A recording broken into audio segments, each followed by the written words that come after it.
أبا عبد الله يا أبا عبد الله.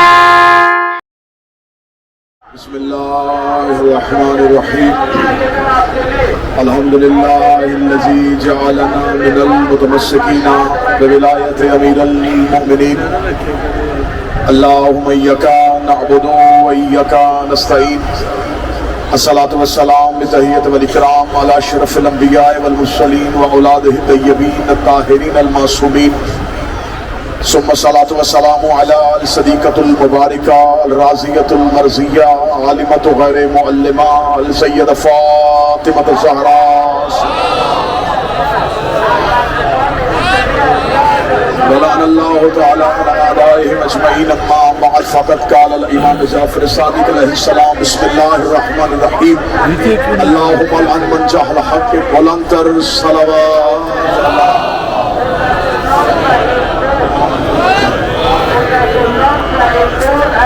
شاعرین گرامی قدر، عزاداران حضرت امام حسین علیہ السلام،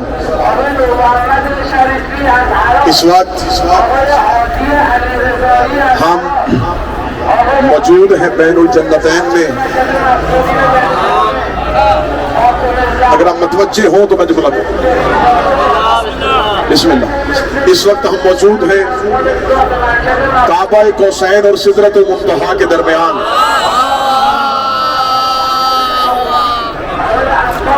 چند لمحوں کے لیے اپنے آپ کو زمین پہ نہیں سمجھو کہ تمہارا سدرہ پہ پاؤں ہے.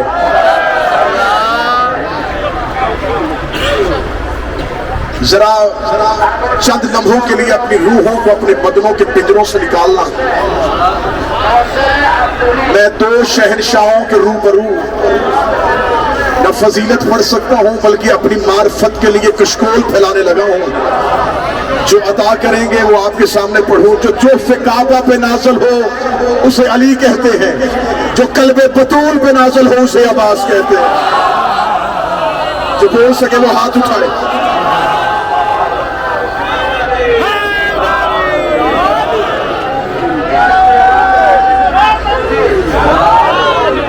بالکل تفصیلات کے وقت میں بڑی جلدی لفظ کہتا ہوں.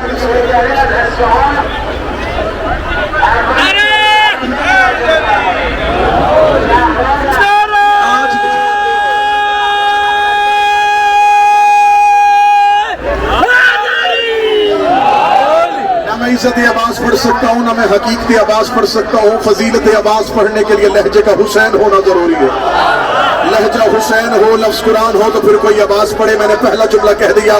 جو جوف کعبہ پہ نازل ہو اسے علی کہتے ہیں. جو قلب بطول پہ نازل ہو اسے عباس کہتے ہیں. عباس حسین کے سامنے ایسے ہی چپ رہا جیسے علی کے سامنے قرآن چپ رہا تھا. بادشاہ حسین ہاتھوں پہ سلامت رکھے.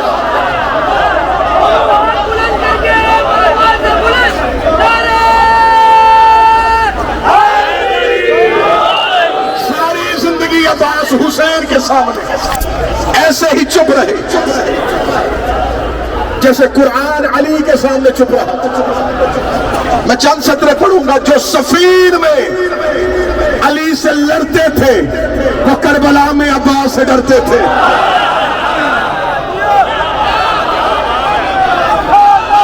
جو صفین میں علی سے لڑتے تھے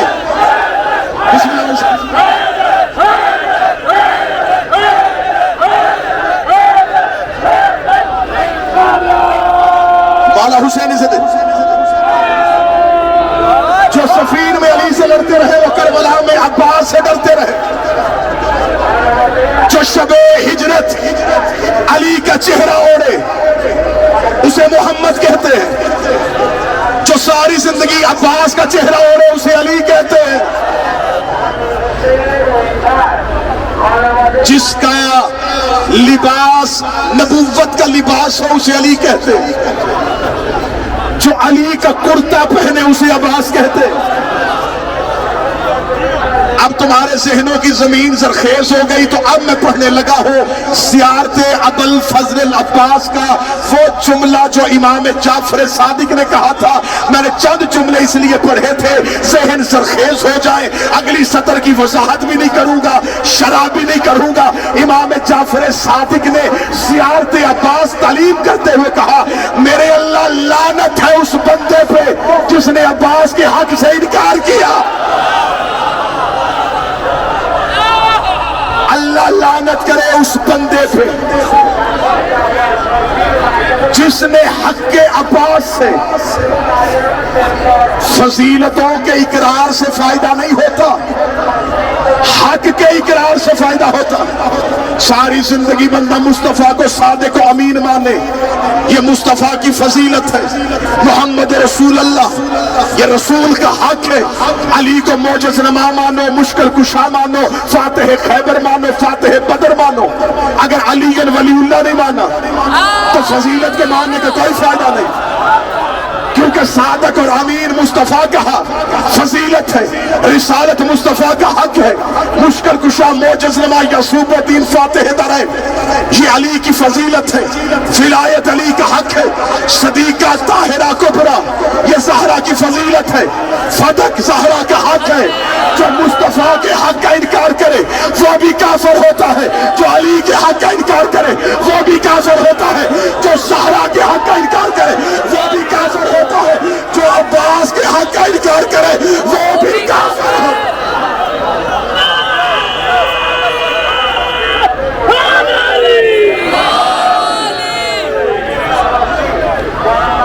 مجبوریوں میں جکڑا ہوا عباس نہیں،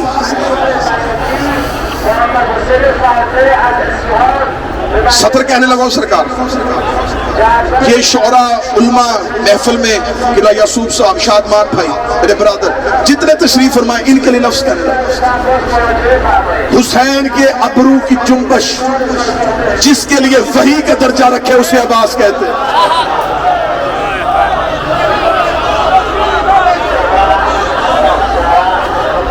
عباس کی خاموشی میں ہے عباس کی شجاعت۔ شب عاشور عباس کربلا کے ٹیلے پہ آئے، یوں دائیں سے بائیں 9 لاکھ کیڑوں کو دیکھا جو 2 بادشاہوں کے درمیان بیٹھ کے بھی فضیلت نہ سنے، زبانیں گونگی ہو جاتی ہے جو ان کے فضائل میں نہ بولے، ہاتھوں پہ فالج ہو جاتا ہے جو علی کے فضائل پہ نہ اٹھے۔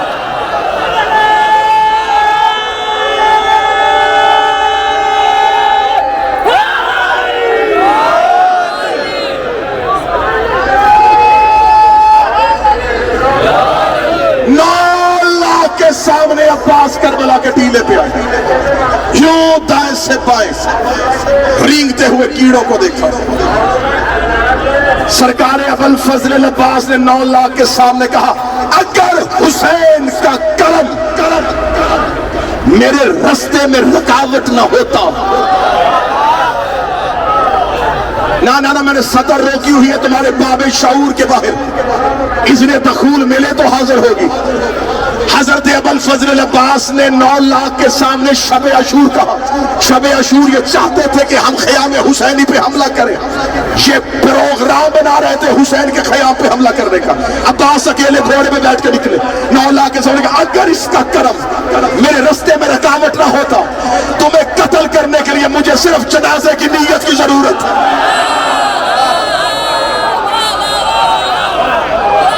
میں تلوار نہیں اٹھاؤں گا، میں تیر نہیں پھینکوں گا، میں نیزہ نہیں نکالوں گا۔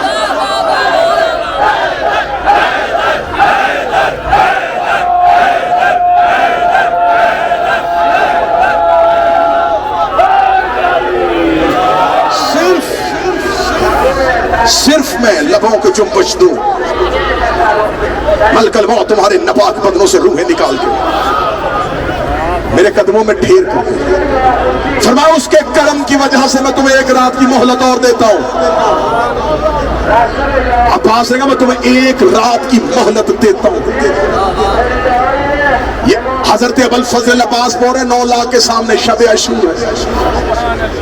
حضرت عباس نے کہا تم کیا سمجھتے ہو، تم خیام حسینی پہ حملہ کرو گے؟ چلتے ہوئے گھوڑے سے عباس نے اپنے نیزے کو نکالا، یوں خط کھینچا، فرمایا خیام بہت دور ہے، جرت ہے تو خط کو پار کرو۔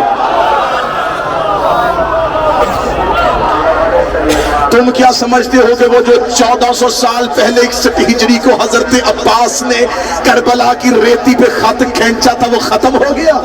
عباس کا کھینچا ہوا خط آج بھی ہے، اس لیے ہر کوئی کربلا آ ہی نہیں سکتا۔ جسے عباس روک دے اسے کون لے کے آئے گا؟ حضرت عباس نے کہا میں تمہیں ایک رات کی مہلت اور دیتا ہوں،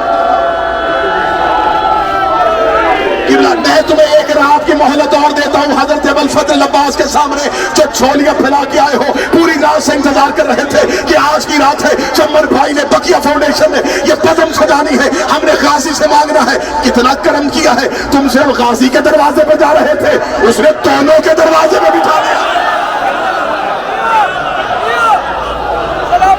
تم صرف ایک سے مانگنے جا رہے تھے، انہوں نے کشکول پھیلا دیا تمہارا، اور مانگو، دونوں کے درمیان بیٹھے۔ مانگو گے بھی تو کیا مانگو گے؟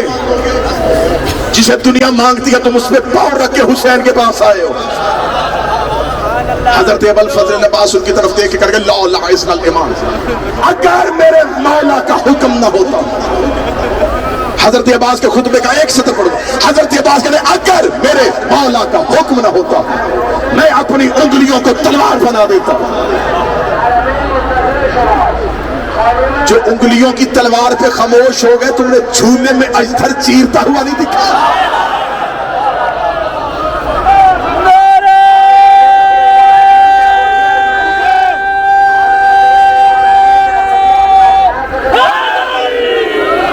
اگر میرے مولا کا حکم، میں انگلیوں کا تلوار بناتا تھا۔ بس سماعت، سپاہی کو لڑنے کے لیے صرف تلوار نہیں چاہیے ہوتی، ڈھال بھی چاہیے ہوتی۔ عباس کہتے ہیں میں انگلیوں کو تلوار بنا دیتا، آسمان کو کھینچ کے ڈھال بنا دیتا اگر میرے مولا کا حکم نہ ہو۔ حضرت عباس کہتے ہیں تم لڑنا چاہتے ہو عباس سے؟ 9 لاکھ گھوڑے چل رہے تھے عباس کی جانب۔ عباس نے اشل کی پیشانی پہ ہاتھ پھیرا۔ میں کہہ رہا ہوں کہاں پڑھے حضرت عباس، ابھی اشل نہیں پڑھا گیا۔ اب میں صرف صدر کہوں گا، میں 2 بادشاہوں کے درمیان ہوں، میں صدر کھولوں گا نہیں۔ حضرت عباس نے 9 لاکھ کی طرف نہیں، 9 لاکھ گھوڑے عباس کی جانب پڑھ رہے تھے۔ عباس نے اشل کی پیشانی پہ ہاتھ پھیرا، اشل نے 2 سم اٹھائے، 9 لاکھ نے سم پیچھے کیے۔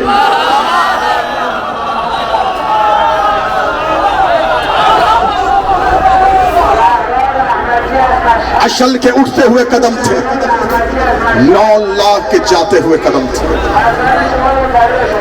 ابھی تک تو اس کے گھر کے جانوروں کی فضیلتیں نہیں پڑی۔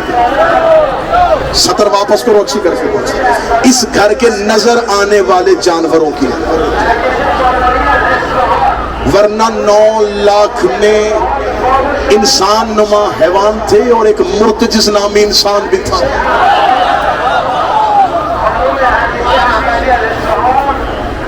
اشل کے قدم اٹھے اور 9 لاکھ کے قدم سم پیچھے۔ حضرت ابوالفضل عباس کربلا کے ٹیلے پہ کھڑے تھے، جب عاشور کو سامنے سے ایک سپاہی آیا،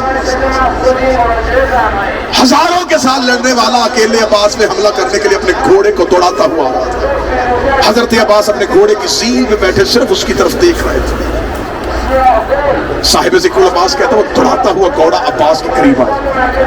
حضرت عباس بالکل اپنی جگہ پہ بیٹھے ہوئے، تیز گھوڑا دوڑاتا جو حضرت عباس کی طرف آیا۔ حضرت عباس نے نیزہ نکالا، نیزہ نکال کے حضرت عباس نے اس کو بھاگتے ہوئے گھوڑے سے گرایا، مارا نہیں، گرایا۔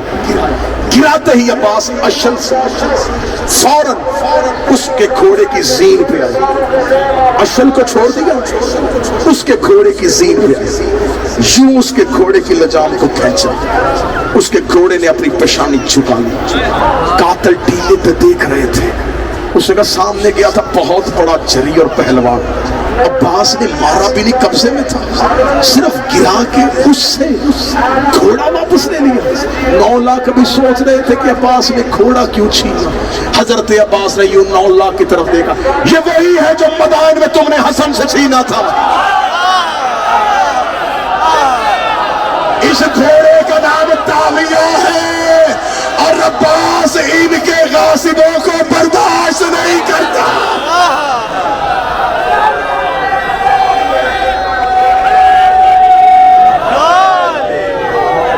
جس عباس نے حسن کا چھینا ہوا گھوڑا برداشت نہیں کیا، وہ زہرا کی چھینی ہوئی جگیر کیسے برداشت؟ رب المشرقین و رب المغربین، دو مشرقیں، ایک مشرق حسین، ایک مشرق قائم. عباس دونوں کا علمدار، حسین کا علمدار بھی عباس، قائم.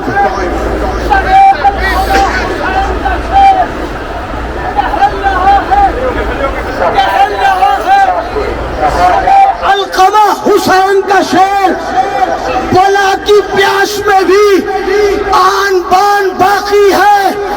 اے میرے غازی عباس، کروڑوں ہاتھ اٹھاتے ہیں تیرے پرچم کو، تیرے کٹے ہوئے شانوں کی شان باقی.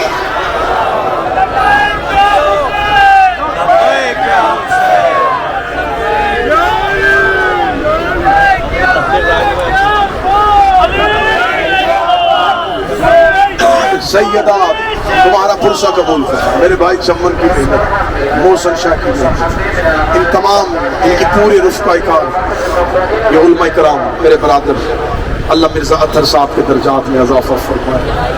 بر صغیر کا عظیم نام ان کے فرزند مرزا یسوف صاحب، بھائی شادمان نقوی صاحب، یہ تمام علماء، آپ جتنے بھی میری مائیں بہنیں بیٹیاں عزادار ماتمی دو حرموں کے درمیان بیٹھے، منتظمین کی کوشش ہے مجلس میں تخریب نہ کریں، کیونکہ زیادہ دیر بیٹھنے سے مومنین تھک نہ جائیں.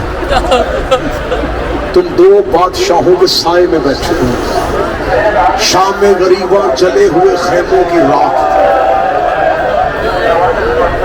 چند شہزادیاں اپنے یتیم بچے اور بچیوں کو لے کے علی کی بیٹی عالیہ سے پوچھ رہی تھی، زینب آج عباس نہیں ہے، آج پہرا کون دے؟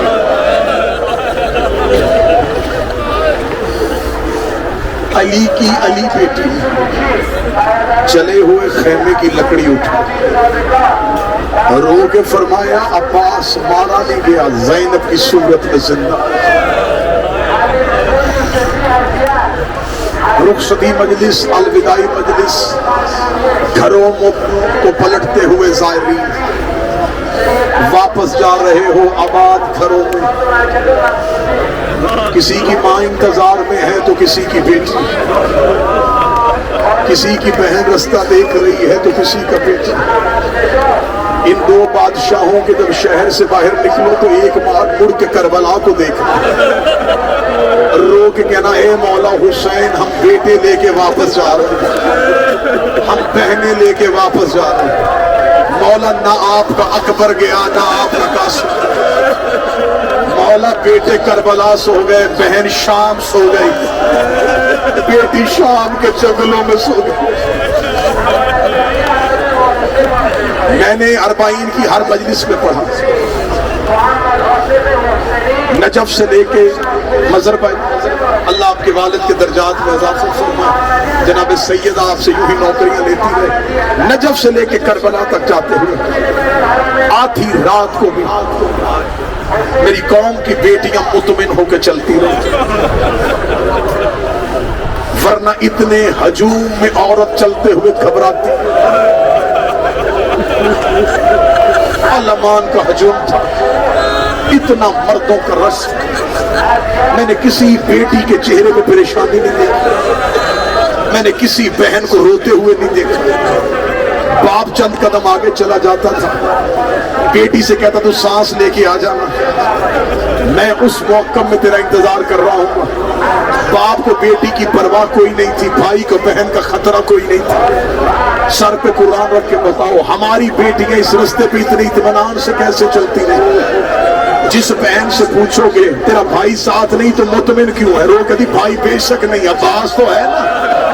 غازی تو ہے نا، میں گھر سے چلی ہی عباس کے سہارے پہ تھی، مجھے پتا تھا میرا مولا عباس میری حفاظت کرے گا، مجھے خبر تھی میرا مولا مجھے پہنچا دے گا۔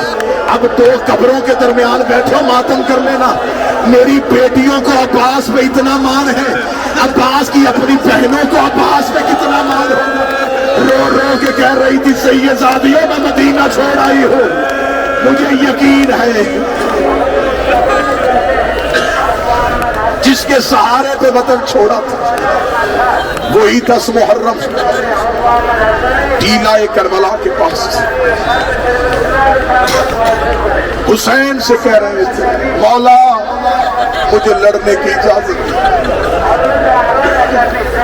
سطر ماتم کر کے سن، میں نے روکی ہے سطر کے ماتم کا حق ادا ہوگا۔ عباس مولا نے کہا مولا حسین مجھے لڑنے کی اجازت نہیں۔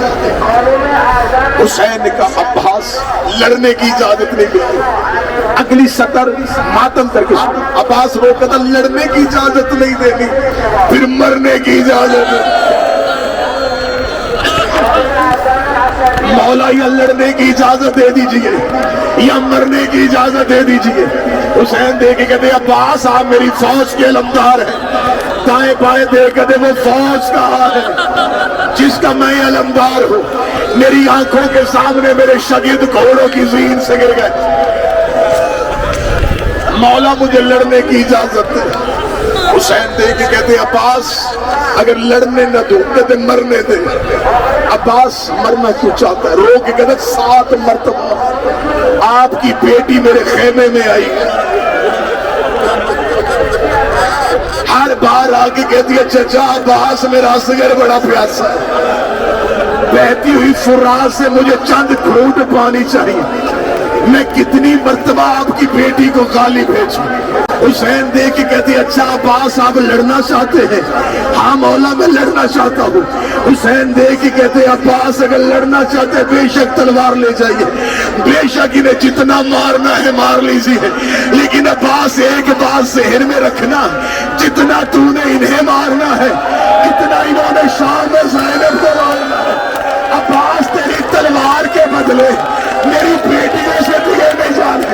عباس زمین پہ گر گئے، رو کے کہا مجھے پہلے کیوں نہیں بتایا، بدلے تیری زینب نے دینے۔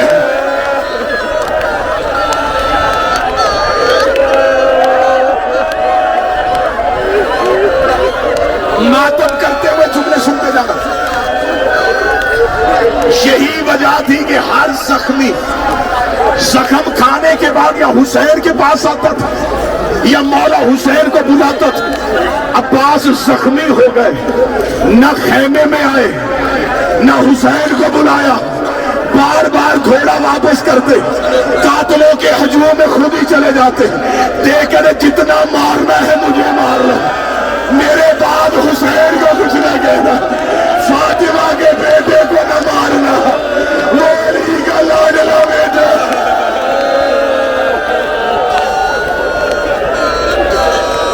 جتنے بدلے لینے ہیں عباس سے لے لو، حسین کو کچھ نہ کہنا۔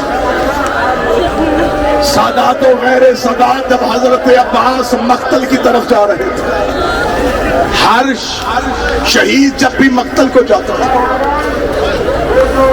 ٹیلے پہ عباس کھڑے ہوتے تھے، ٹیلے کے نیچے حسین بیٹھتے تھے، عباس میدان کا منظر آنکھوں سے دیکھ کے حسین کو سناتے تھے۔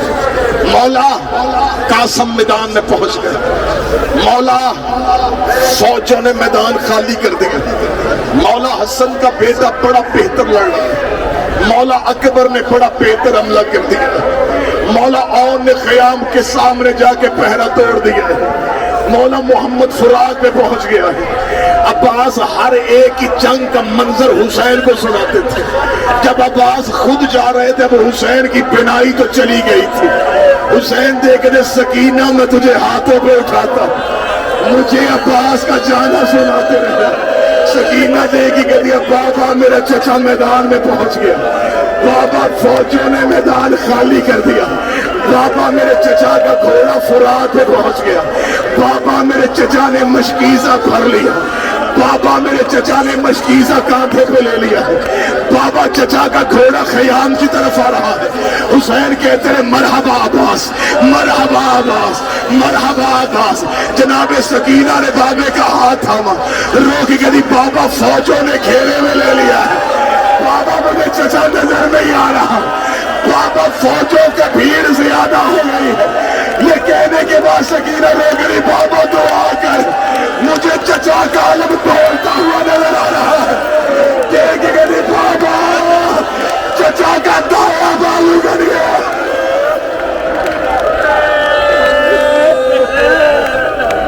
بابا چچا کا بایاں بازو کٹ گیا۔ ماتم کرتے گریے میں مجلس آئے گی، یہاں سے خشک آنکھ لے کے کوئی نہ اٹھنا، دو قبروں کے درمیان بیٹھے، اللہ جانے کہاں سے گزر گئی ہوگی فاطمہ بال کھول کے، یہیں پہ رو رہی ہوگی علی کی بیٹیاں۔ تیری خشک آنکھ دیکھ کے سارا یہ نہ کہ